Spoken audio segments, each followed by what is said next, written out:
warahmatullahi wabarakatuh. Bagaimana kabarnya kalian hari ini?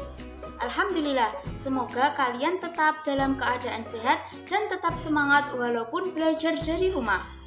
Jumpa lagi dengan Kak Zulfatul. Di sini Kak Zulfatul akan menyampaikan materi. Tentunya materi ini berbeda dengan materi sebelumnya. Kali ini Kak Zulfatul akan menyampaikan tema 2, menyayangi tumbuhan dan hewan, subtema 4, menyayangi hewan, pembelajaran 5. Simak baik-baik ya. Pada materi kita kali ini, adapun tujuan pembelajarannya adalah setelah mengamati, siswa dapat mengidentifikasi langkah-langkah cara perawatan hewan dari teks yang dibaca dengan benar. Yang kedua, setelah mengamati, siswa dapat mengidentifikasi daftar pertanyaan wawancara mengenai cara-cara perawatan hewan dengan kaidah IID yang benar. Yang ketiga, setelah mengamati teks, siswa dapat mengidentifikasi peran-peran yang ada dalam kehidupan sehari-hari di lingkungan rumah sebagai wujud pengalaman sila Pancasila yang dilambangkan dalam Garuda Pancasila dengan benar. Yang keempat, setelah mengamati teks, siswa dapat menceritakan pengalaman adanya perbedaan peran dalam kehidupan sehari-hari di lingkungan rumah sebagai wujud pengalaman sila Pancasila yang dilambangkan Garuda Pancasila. Yang kelima, setelah mengamati penjelasan guru, siswa dapat menjelaskan prosedur kombinasi gerakan menarik dan mendorong sesuai dengan konsep tubuh, ruang, usaha, dan keterhubungan dalam berbagai bentuk permainan sederhana dan atau tradisional.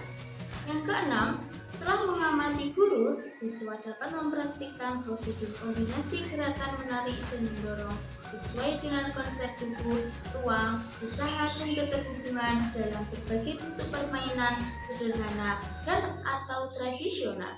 Ayo mengamati. Menyayangi hewan dengan cara memeliharanya adalah hal yang menyenangkan. Hewan juga bisa dilatih untuk melakukan berbagai kegiatan seperti berbaris, mengendarai sepeda, dan menari.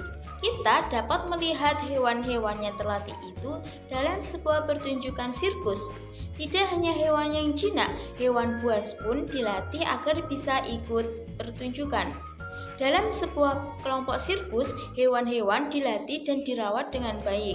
Selain dilatih, hewan-hewan juga diberi makanan dan dibersihkan badannya secara teratur. Para pelatih sangat menyayangi hewan-hewan asuhannya. Apakah kamu pernah melatih hewan peliharaanmu seperti gambar di bawah ini? Sekarang, ayo berdiskusi. Dalam pertunjukan sirkus, kita dapat menemukan berbagai orang dengan peran dan tugas yang berbeda-beda. Ada pelatih yang bertugas untuk melatih hewan agar dapat tampil dengan baik.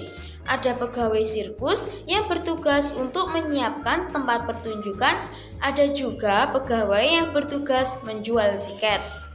Pembagian tugas dilakukan untuk mempermudah suatu pekerjaan.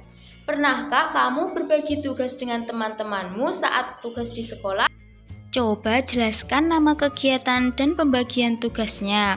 Tuliskan pada buku tugasmu yang ada pada kolom seperti di atas. Selanjutnya, ayo menulis. Bacalah terlebih dahulu cerita dan jawablah pertanyaan-pertanyaan berikut. Ada sebuah cerita si kancil dan buaya. Krukuk krukuk krukuk, terdengar suara dari perut si kancil. Si kancil pun terbangun dari tidurnya. Perutnya terasa sangat lapar setelah seharian bermain dan akhirnya tertidur di dalam hutan.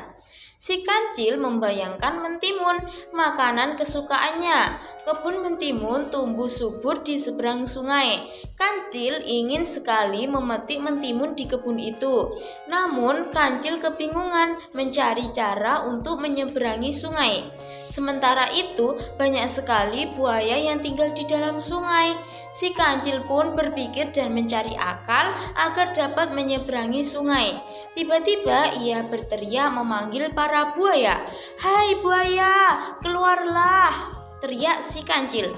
"Ada apa?" teriak-teriak kancil, sahut buaya. Apakah kalian tidak merasa lapar? Aku dengar di seberang sungai itu ada banyak daging segar yang siap disantap. Kenapa kalian tidak ke sana? Tanya si kancil. Aku mau mengambil daging itu untuk kalian, asal bantu aku menyeberang sungai itu, lanjut si kancil. Baiklah, tetapi bagaimana kami bisa membantumu? Tanya si buaya. Berbarislah kalian sampai ujung sungai itu.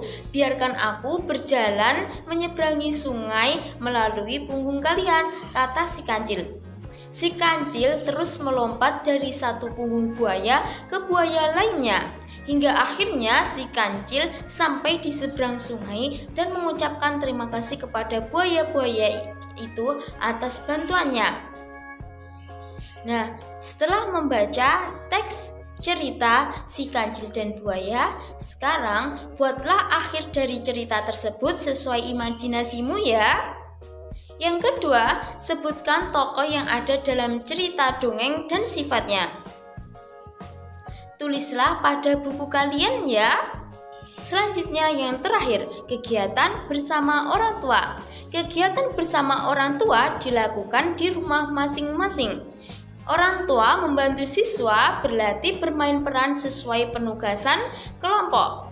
Sekian penjelasan materi dari kakak. Semoga apa yang kakak sampaikan dapat bermanfaat bagi kalian, khususnya untuk memahami materi tema 2, menyayangi hewan dan tumbuhan, subtema 4, menyayangi hewan pada pembelajaran 5. Sampai jumpa. Wassalamualaikum warahmatullahi wabarakatuh.